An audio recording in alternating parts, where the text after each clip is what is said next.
of words has some state lawmakers angry tonight after an influential leader calls for a boycott of the state and condemns Florida for a state law that many say is a slap in the face to civil rights progress.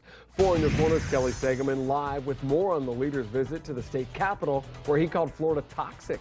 He did, Patrick. The Reverend Jesse Jackson not holding back on his opinion during his visit this week to support an organization looking for justice for Trayvon Martin. But it's not Jackson's support, rather his words, that are getting noticed. Florida is today a very toxic place. These remarks doing exactly as intended, creating emotion and opinions. Florida is the headquarters of a bigger movement, and the whole world is watching. Reverend Jesse Jackson visited Tallahassee this week to support Dream Defenders, a group holding a sit-in at the state capitol after the verdict in the George Zimmerman trial.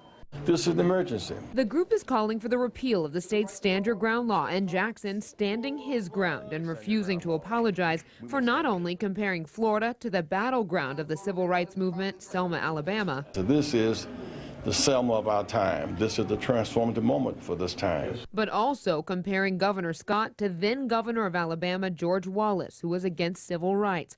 Is it creating conversation or stirring the pot? And he's certainly not acting as a mediator. Jackson's remarks are coming under fire from Florida lawmakers. One of them, Southwest Florida Representative Heather Fitzenhagen. My perspective is that as Floridians, we can resolve our own issues. We caught up with Fitzenhagen at a town hall meeting at FGCU to talk about the upcoming legislative session. The Stand Your Ground issue is going to be something that I know we're going to take a hard look at. Meanwhile, she's siding with Governor Scott when it comes to Jackson's remarks. I don't think it's helpful for people to attack our governor in a very personal way. Scott is demanding an apology, saying without an official public apology from Jesse Jackson to the people of Florida, any conversation would only reward him for making his irresponsible insults. Now's the time for thoughtfulness and not high emotions. The world is ours. The world is ours. The world is ours.